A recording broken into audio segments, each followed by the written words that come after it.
Good morning. Nice to have you all here. Happy Friday. Woo-hoo. Hope you have a great weekend. Today, for those of you that have lab today, today is class presentations day. It should be pretty cool.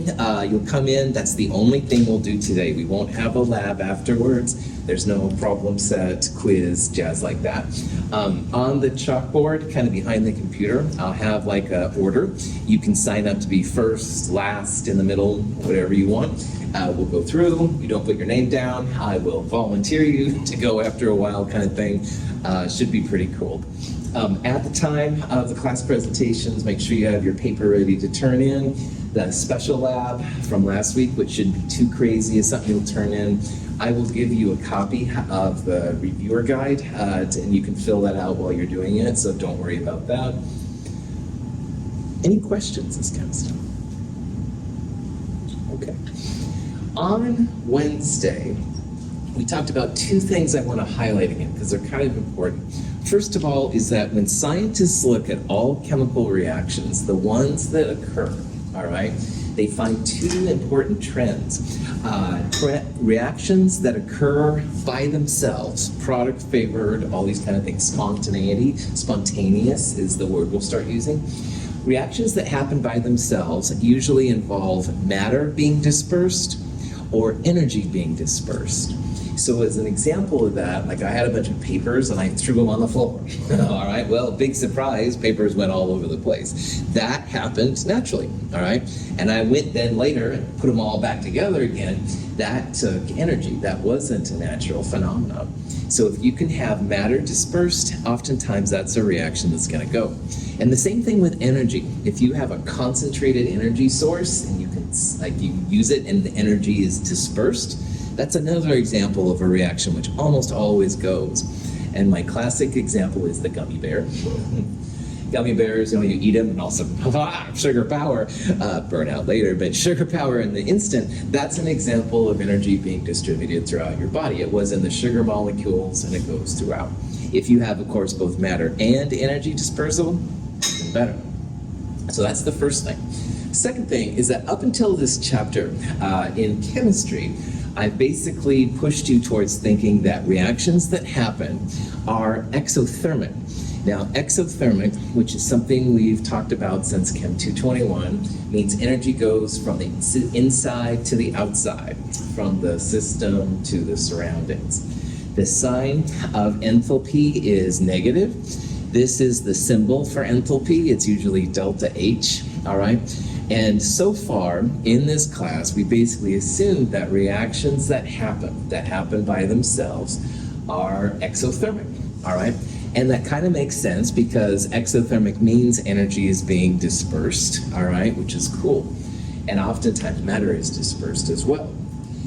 However, in the big kids class, which is what you're in right now, actually that is usually the case, but not always. And what we're going to do now is start looking at how reactions sometimes aren't exothermic, but they still happen. So before I go any farther, any questions? This is an example of the thermite reaction, and I've been kind of half watching Breaking Bad again recently, and he supposedly used the thermite reaction to blow out this person's door, and I think that's a little over the top. However, it is very exothermic, which is really cool. If you take essentially rust and add some aluminum to it, it does make iron and aluminum oxide. This is a redox reaction. We'll talk about redox reactions in the next section. Redox reactions involve electron transfers. But anyway, who cares about that? Look at this. This is a very negative number. That's a lot of kilojoules being released. The energy is quite dramatic, and there's cool pictures on the internet, and that's why they used it in Breaking Bad, because it's very exciting. I don't know if it would be that exciting, but who knows? So anyway, this is an example of a reaction, absolutely exothermic. Something happened, all right? You saw the chemicals react, the energy was released. This is a reaction that gets a thumbs up from thermodynamics. We will start calling reactions that happen spontaneous. Remember that spontaneous doesn't mean, oh, let's all go hiking right now. That's not that kind of spontaneous. Darn it. Spontaneous in thermodynamics means that the reaction will occur, all right? Non-spontaneous just means the reaction won't occur. So because we saw these chemicals mix and create lots of almost firework excitement, that's a spontaneous reaction. And this reaction is exothermic. And most of the reactions, honestly, that are exothermic are spontaneous. They occur. But we'll look at some examples here in a little bit that are different. Questions? Okay, now thermite is exciting. All right, bam! Sound effects, whatever. This video didn't have any sound, but still, it's really cool. Some reactions do occur, and they, as you'll see, they're not exothermic. In the center beaker is water at room temperature. To this we add solid ammonium nitrate.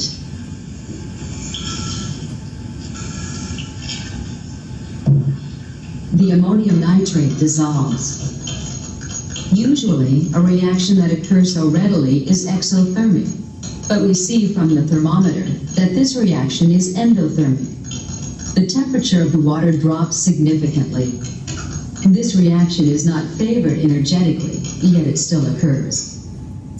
Now, thermite, sodium and water, right, the volcano reaction, all these kind of exciting things, woohoo! This is dissolving something in water, all right, and that's not as exciting, all right? No cool sound effects and stuff, no neat sounds associated with it. However, why this is intellectually exciting, all right, is that you saw the solid dissolve. All right, when solids are placed in water and they go away, they turn into the ions, so you'd have ammoniums and nitrates running around. So it was spontaneous. It happened, all right? But the temperature went down, all right? So this is an example of an endothermic reaction. So unlike sodium and water and thermite and strong acids and strong bases, which are really spectacular, all right? This reaction isn't as spectacular by any means, but why it is kind of cool is that it happened, all right? It's endothermic. It sucked the energy out of the outside to make the solids dissolve. It is endothermic, and it's spontaneous. So this blows through my assumption that I've been using since Chem 221 on you, that all exothermic reactions are the spontaneous ones, because this is endothermic, and it's still happening, still spontaneous. So I said earlier how matter dispersal and energy dispersal are what make these reactions happen. Well, this is anything but energy dispersal. This is like energy absorbing, all right?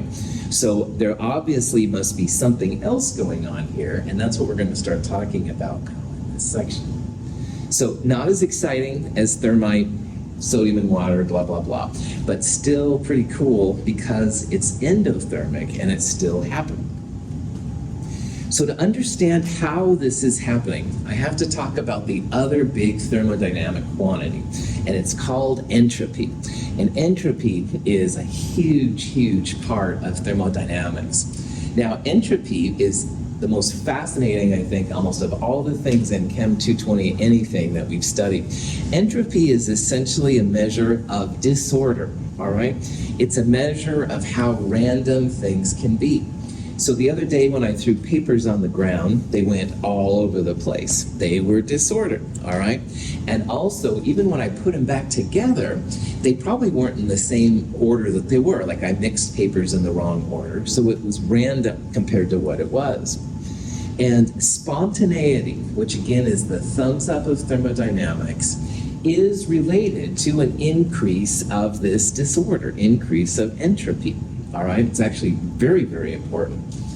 So you can think about entropy as being a kind of matter dispersal term.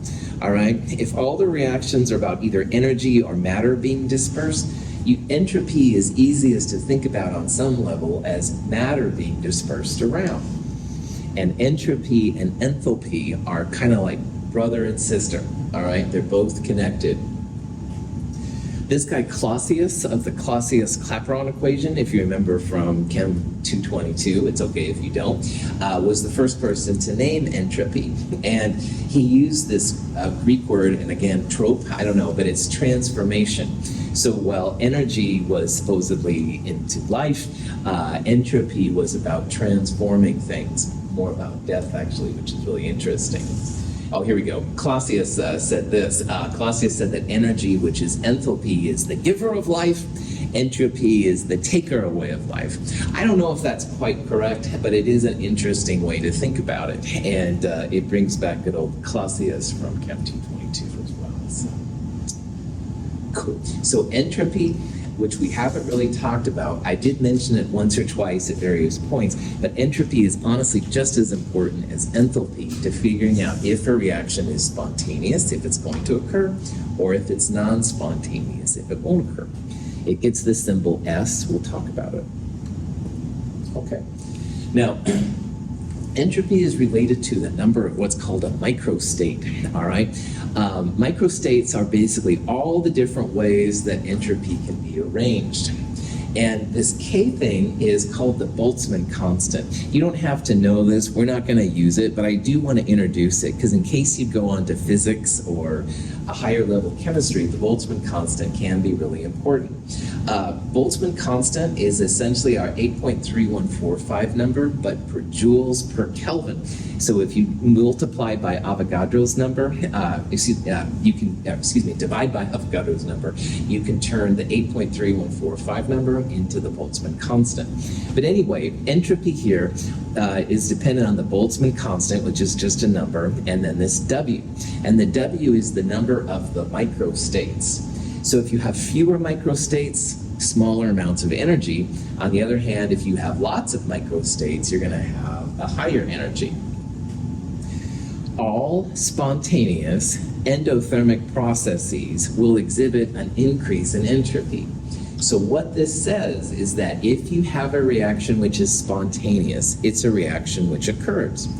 But if the reaction not only occurs, but it's endothermic, then enthalpy is not helping here, all right? So if it's spontaneous and endothermic, it must be due to entropy. That's what it's saying. We're going to see kind of what I sometimes refer to as the double-headed snake. And yeah, I probably had too much caffeine, I admit it. But the double-headed snake has enthalpy on one side of the snake and entropy on the other. And if there's a reaction that occurs, sometimes enthalpy and entropy, they're both into making the reaction occurs. Sometimes they're like, hands off. I don't want anything to do with this reaction, and it won't occur. And sometimes they fight. And sometimes entropy will win over enthalpy, i.e. the dissolving of the ammonium nitrate. On the other hand, sometimes enthalpy will win over entropy. So we're going to see that this interplay of entropy and enthalpy is pretty important. We're not going to do a lot with microstates, but I do want to talk about it just in case you'd ever happen to run into it, okay? Let's say that you have an example of a flask, all right, and it has one atom in it, all right? Well, in this case, you could have two microstates. So in this case, you could have the atom on the left, or you could have the atom on the right. So each of those is one of these microstates, all right? If you have two atoms, now you can see there's actually 4 different combinations of where the atoms can go. So the number of atoms is like n. So 2 to the n will tell you how many microstates there are. So you can see that with one atom, there's 2 states, with 2 atoms, 4, with 3, there's 8, etc., etc., etc. It gets bigger and bigger and bigger. So when you get to Avogadro's number, which is n sub a, oh man, you have a lot of microstates possible. So the entropy becomes really, really crazy. The more atoms, the more energy. That's all you have to know about microstates. Okay. Molecular motions are much more random in the gas state than in either the liquid or solid states. Motion in a liquid is more random than that of a solid. Gases tend to have the highest entropies, while solids have the lowest.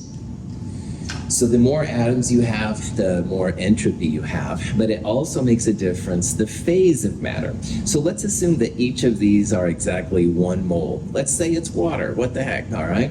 Well, solids are more organized. And we saw in Chem 222 when we talked about, if you were here with me, face-centered cubic, body-centered cubic, the solids are really rigid, all right? They don't move around a lot, all right? On the other hand, liquids, they kind of flow, all right? They have constant mass, but their volume fills whatever container they are. So there's more flexibility, which means more of these microstates possible when you get to a liquid.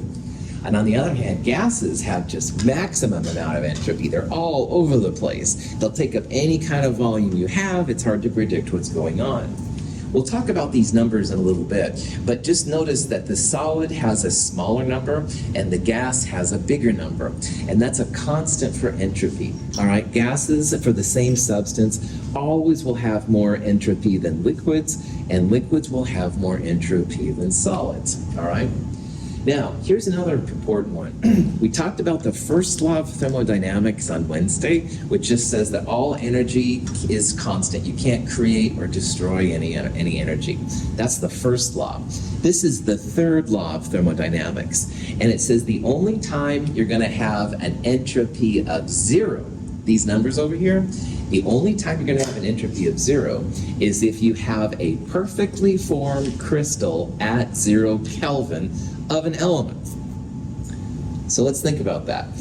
Is it easy to make perfectly formed crystals, do you think, or is it hard to make them? Probably hard. Probably hard, absolutely, right? There are some people that are good about making crystals, and it can happen, but it's not the easiest thing. So to have a perfectly formed crystal, very difficult. Elements, of course, are possible, but you have a lot of compounds. And 0 Kelvin, all right? And 0 Kelvin is really hard to get to, too. Some would argue it's impossible. Average temperature of space is about 4.6 Kelvin. Woo-hoo, just what you needed to know. So what this is saying is that the third law of thermodynamics says that almost everything is going to have a positive entropy value. All right. If you happen to have the perfectly formed crystal of an element at 0 Kelvin, then you would have a value of 0, which is like never, let's be honest. So most things will have positive entropies, and that'll be important here in a little bit. So, any questions? Okay. So here's a question. Which of these will have the highest entropy at room temperature? All right. And iron, liquids, gas, and unobtainium, which is a bad reference to the Avatar movies. All right, sorry, it's definitely not that one. Anyway, what I want you to know here more than anything, all right, is that if you don't have a table of entropy in front of you, which you don't, then what you want to look for always is the gas. Gases will be the highest entropy of all. All right, so in this case, absolutely, xenon's going to have the highest.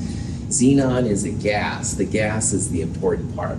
Next highest would be one of the liquids, and then next, the lowest ones would be the solids. All right. In this case, we only have one gas, so that makes it easy. But I have never heard of a gas not having a higher entropy than a liquid.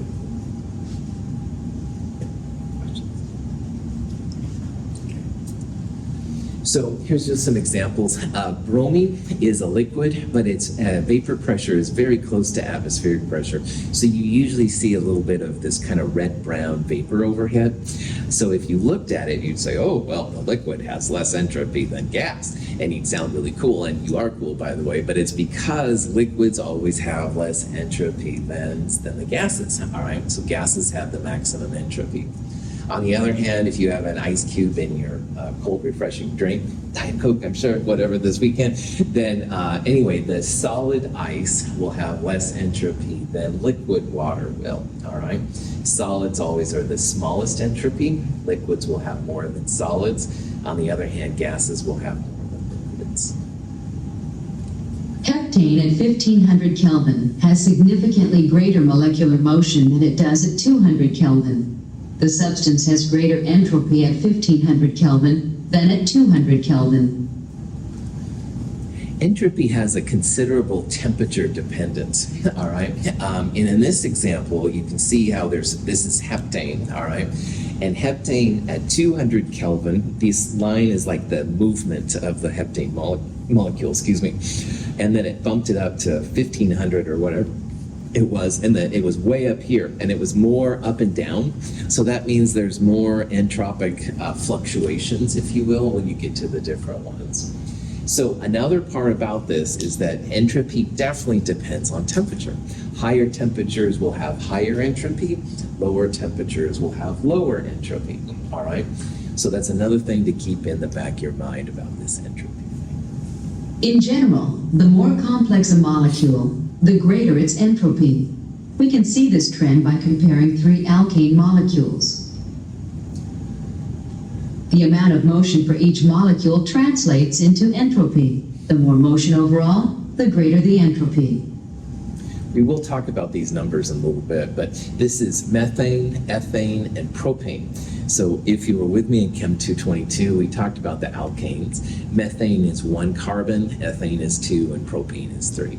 Well, the more atoms you have, the more of these microstates, so you're definitely going to have more entropy. So you can see how these numbers then increase. So as you get bigger and bigger molecules, you'll have bigger and bigger entropy. So my beloved caffeine, which has a lot more atoms even than propane, would certainly have a higher entropy, I would argue, than these things. But you also see it in molar mass too. These are all the noble gases. So helium, neon, argon, etc.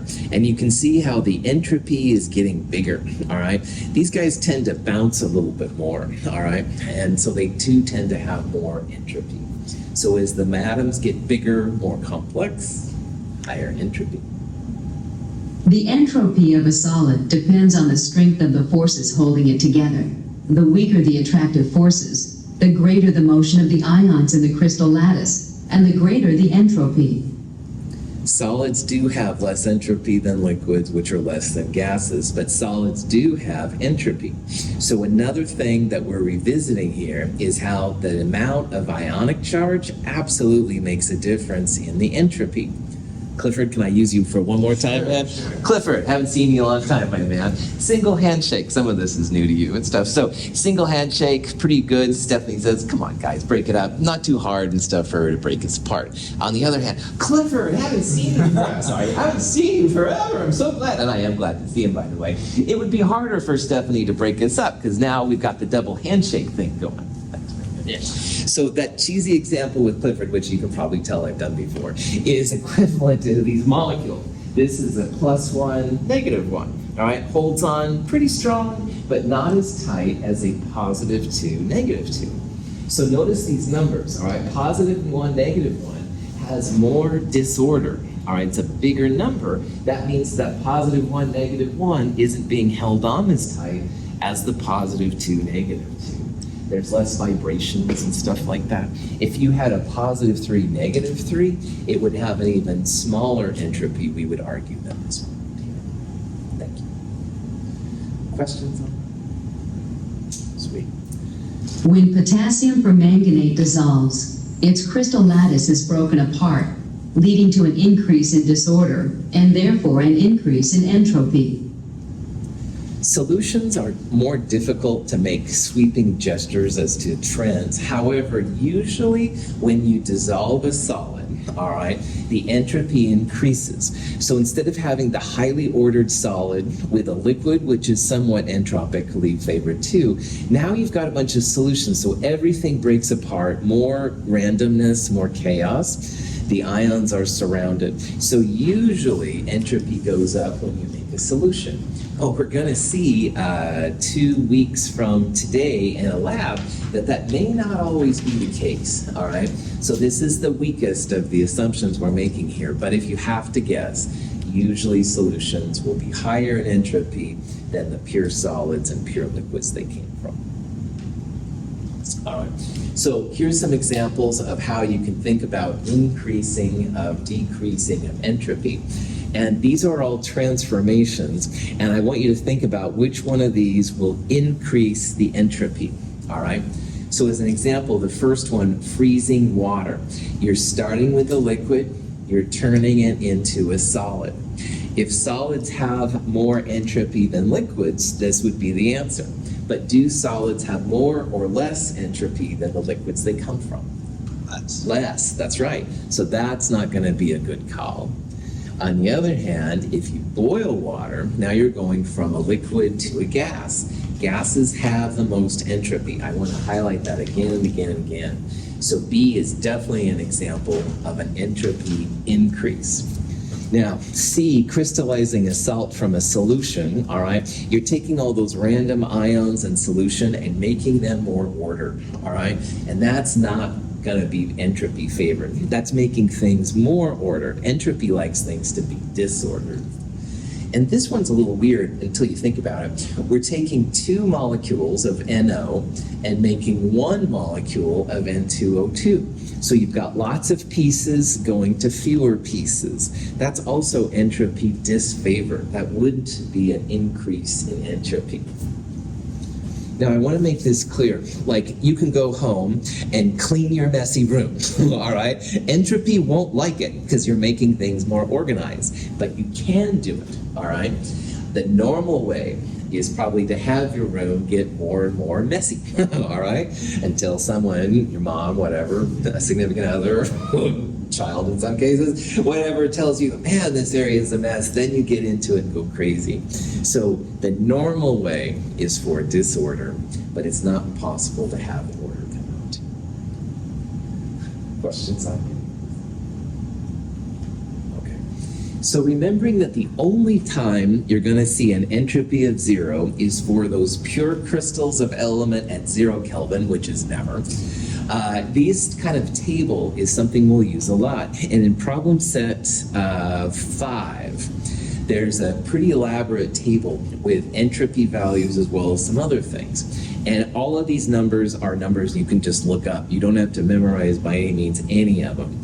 Notice that they're all positive numbers. All right, no negatives when it comes to entropy, because entropy can be 0 for those crystals, but it can't be negative.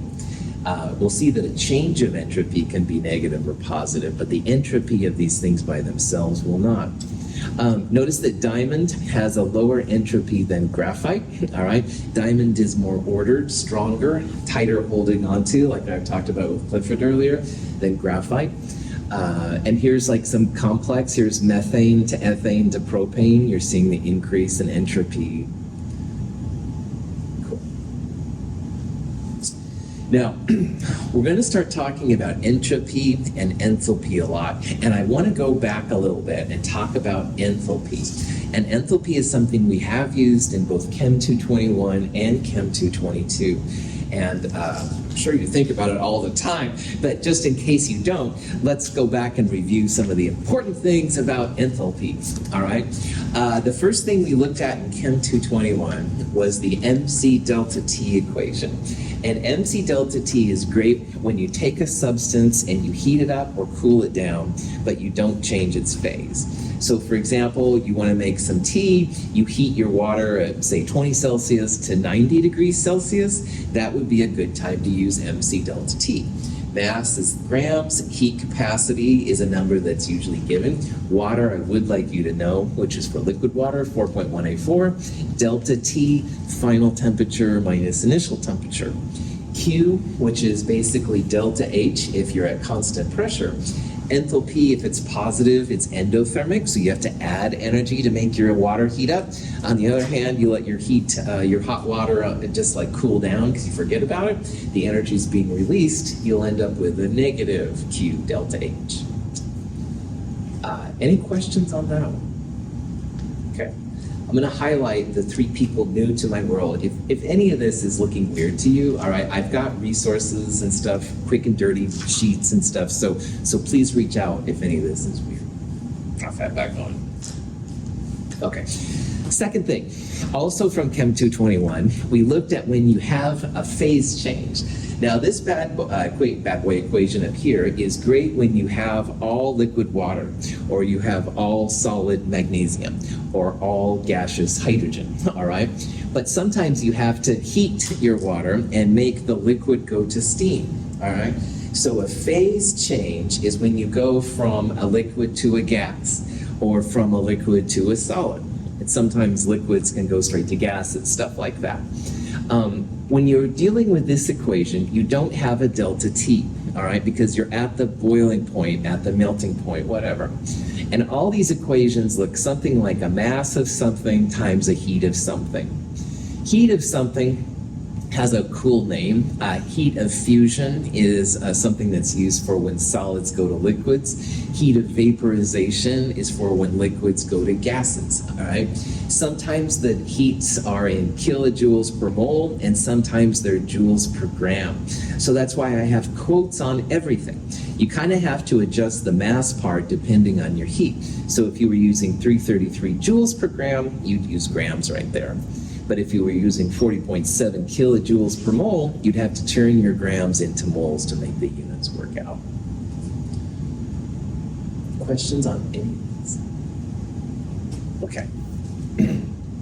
We looked at problems like this in both Chem 221 and Chem 222 when you started with so much ice at -50 and how much energy did it take to create steam at 200 degrees. And we went through MC delta T equations every time there was essentially a temperature change. So this MC delta T would be for taking the ice from -50 to 0. This is an MC delta T to take the liquid water from 0 to 100. Another MC delta T to take the steam now at 100 and go up to wherever you're ending at. This part right here and this part right here, that's the mass times the heat of something. You're changing the phase. So this part right here where you melt the ice, you're turning the solid into a liquid. This part right here where you're evaporating the water, you would take the liquid and turn it into a gas, all right? So if you add up the individual pieces, you get the overall energy change. If you go from a lower temperature to a higher temperature, your Q in heat is always positive, endothermic. On the other hand, if your steam is cooling down to ice, all the delta T's and everything will end up giving you negative Q's and negative delta H's. Any questions? Okay. Now, entropy has equivalent terms, and we're not going to do so much with this, but I do want you to be aware that these things are out there. So earlier we saw for enthalpy, if you have a phase change, it was the mass of something times the heat of something, all right? Well, if you have a temperature change, or I'm sorry, this is the MC delta T equivalent, my apologies. This is if you have the same phase and you're changing the temperature. So instead of using MC delta T, if it was entropy, you'd use NC natural log T2 over T1. N is the moles of the substance, and C is what they call the molar heat capacity. So it's the heat capacity, but per mole instead of per gram. T has to be Kelvin, big surprise there, like all these equations. But anyway, if you do this, instead of MC delta T to get delta H, NC natural log T2 over T1 will give you the entropy. So if you want to try this at home, and who doesn't, right, on a Friday? No, seriously, here's an example of how this, works out. First of all, you need the molar heat capacity for water. So 4.184 is joules per gram Kelvin. You multiply by the molar mass to get this number right here. This is the molar heat capacity of water. Moles times heat capacity times natural log Kelvin T2 over T1, the entropy comes out to be 1.70 joules per Kelvin. So if you ever had to do this, this is what you do. It's not hard, it's just a little funky if you haven't done it. So this is the equivalent to the MC delta T. The next one we'll look at is the equivalent to the mass of something times the heat of something for enthalpy. Now for entropy, it's a little bit different. Entropy is the Q over T. Now Q is really interesting because Q is essentially the heat of something times the mass. So you can calculate, and we did this in Chem 221, the Q for this transformation is 40,700. When liquid water converts to the vapor state, its molecules disperse over a greater region of space. This represents an increase in entropy. Q is essentially the mass of something times the heat of something for enthalpy. But we're using the enthalpy here and dividing it by the Kelvin temperature in order to get the entropy, which is a little bit weird. If you do this a lot, it's really simple. Of course, if you haven't done this before, at first it's a little bit weird. This entropy change is positive because we're going from a liquid to a gas, all right? Again, we're not going to do a lot of entropy versus enthalpy calculations in this domain. However, Jenna one day works for the NIST, and she wants to know the entropy and enthalpy calculations. It is totally doable, all right? And I want that to be very clear.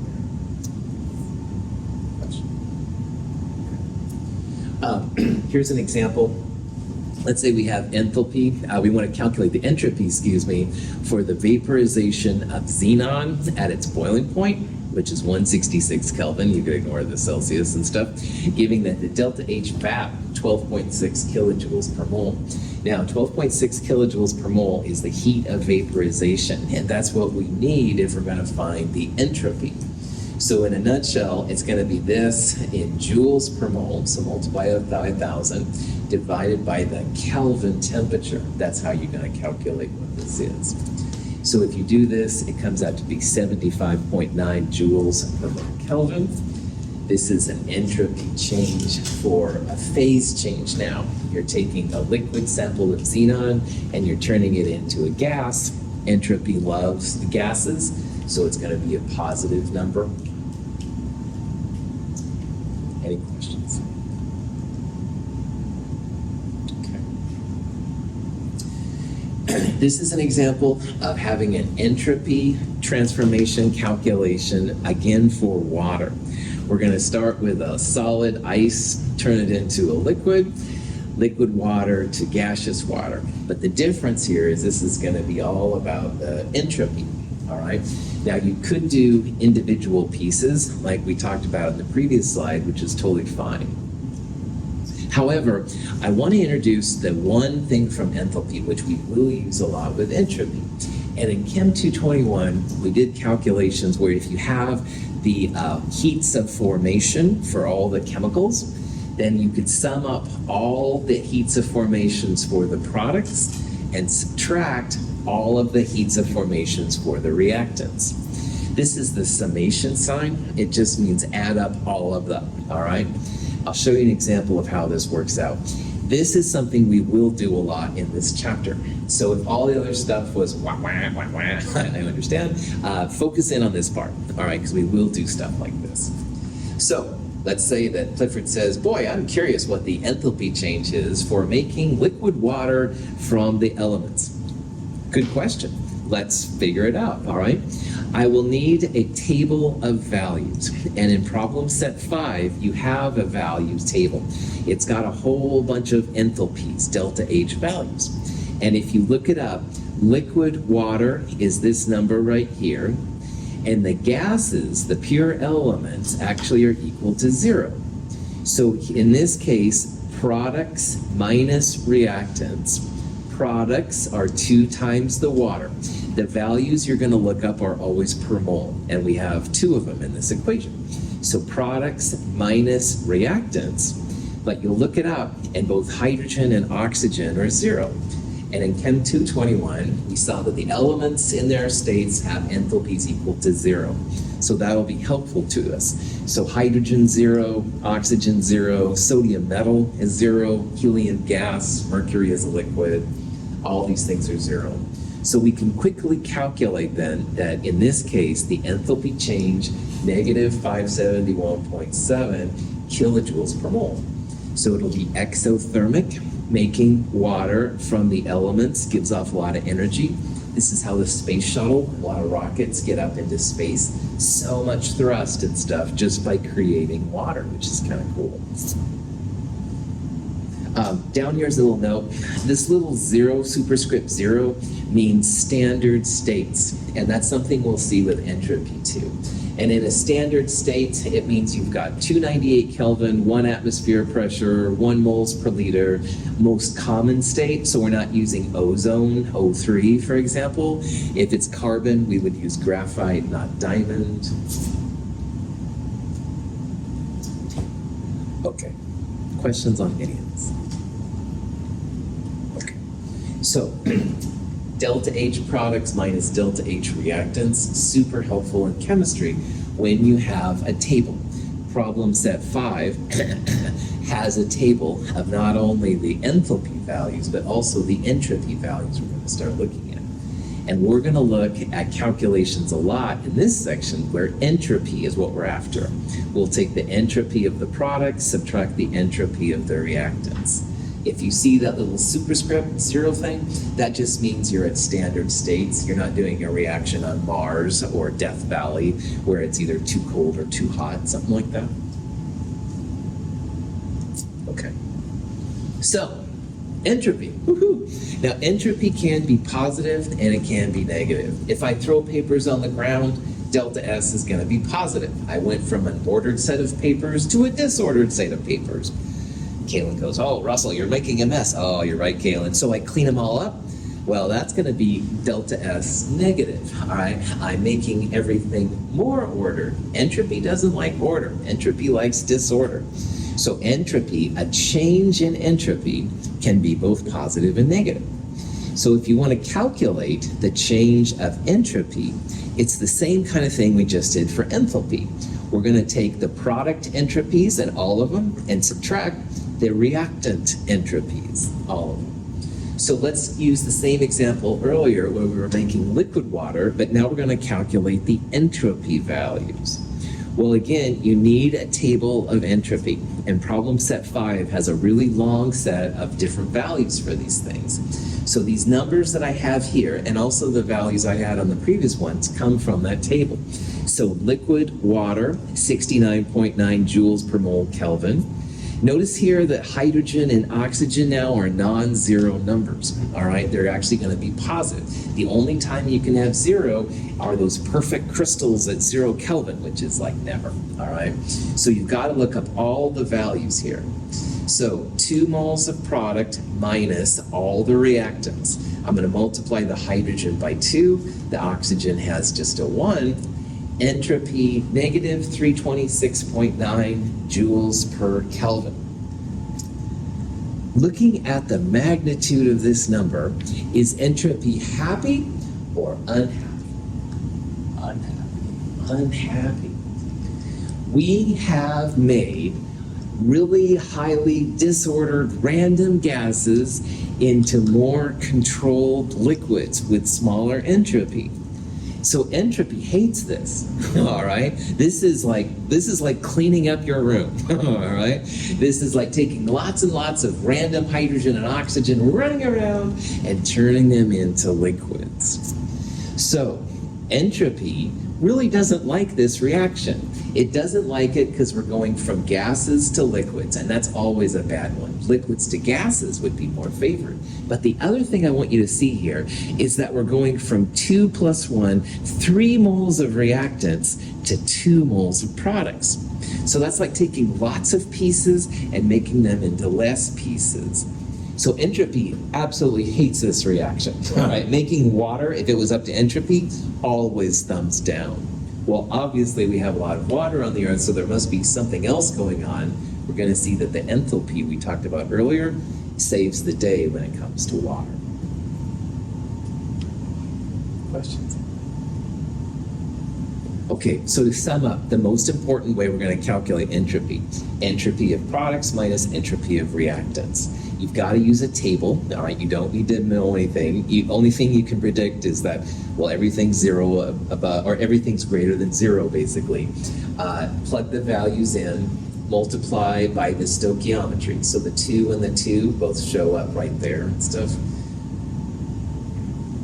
All right. So here's another example of a problem you can do. You can go along with me or you can calculate it yourself, whatever. But in this problem, we're taking copper metal, we're reacting it with oxygen gas to make copper 2 oxide, all right, CuO. And we have all these values right here. Now, before we go through the math, all right, and figure out what it is, let's see if we can make a prediction as to the sign of delta S here, all right? We've got 1 mole of solid on the product side, and we have 1 mole of solid on the reactant side.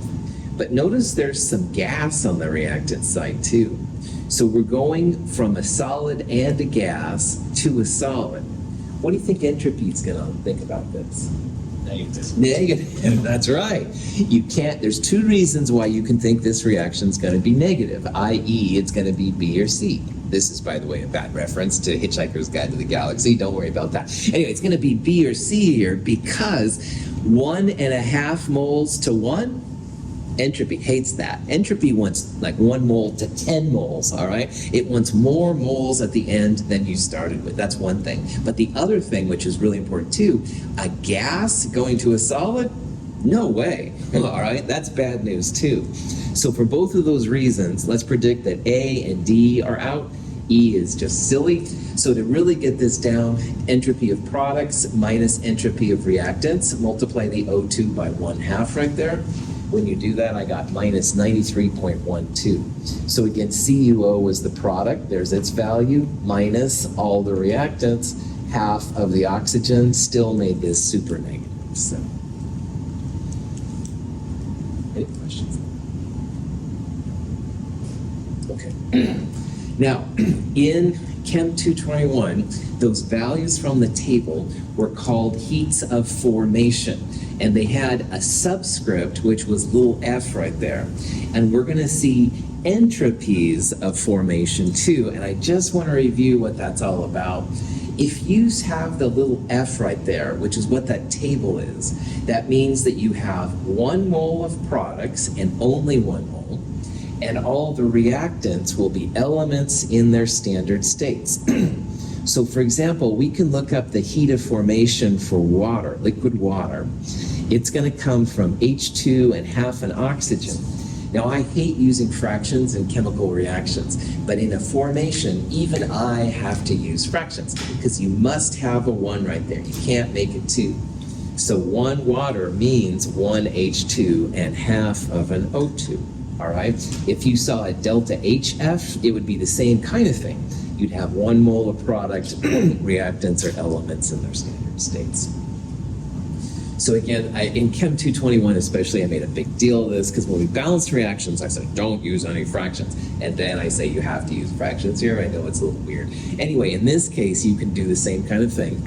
Entropy of formation, for example, of water, products minus reactants, use only 1 mole at reactants in their standard states. Don't use ozone or solid hydrogen or something like that. Okay, so here's a good question. Which of these is an entropy of formation? Now, an entropy of formation, or even an enthalpy of formation, first of all, gets the cool little subscript F, but what it means, 1 mole of product, and all reactants are elements in their standard states. So first of all, you can see this one is flat out because there's too many products. You can only have 1 mole of product, that's it. This one down here is better, but it's 8 moles of product. That's not going to fly either. So both B and E are definitely flat out on this one. Now, this one right here has 1 mole of product. That looks cool. But are the reactants elements in their standard states? No, that's right. Calcium oxide and carbon dioxide are compounds. They're mixtures of elements. So that's not going to be a delta S of formation reaction. Same thing for up here. Now, manganese 2+ is the ion. It's not the element in its standard state. It's not manganese solid. And hydroxide is certainly not an element in its standard state, so that one's out. So the only one right here that's actually the formation reaction is D. We have 1 mole of product, 1 mole of NaOH, and everything that goes into it on the reactant side will be an element. So sodium is a solid, oxygen and hydrogen are gases. On the periodic table, the red elements are gases, the black ones are solids, the blues, which are only mercury and bromine really, are the liquid ones, just as a quick reminder. The clear ones are radioactive, they're not totally sure, guess solids if you have to.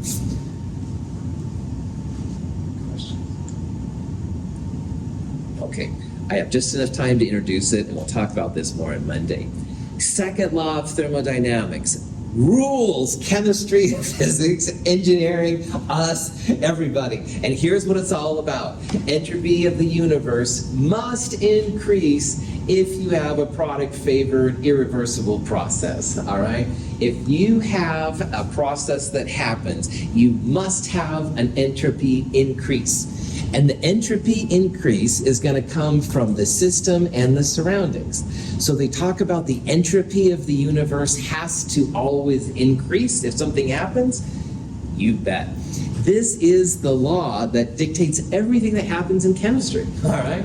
It's all about increasing the entropy of the universe. And we'll talk about on Monday's way to calculate it.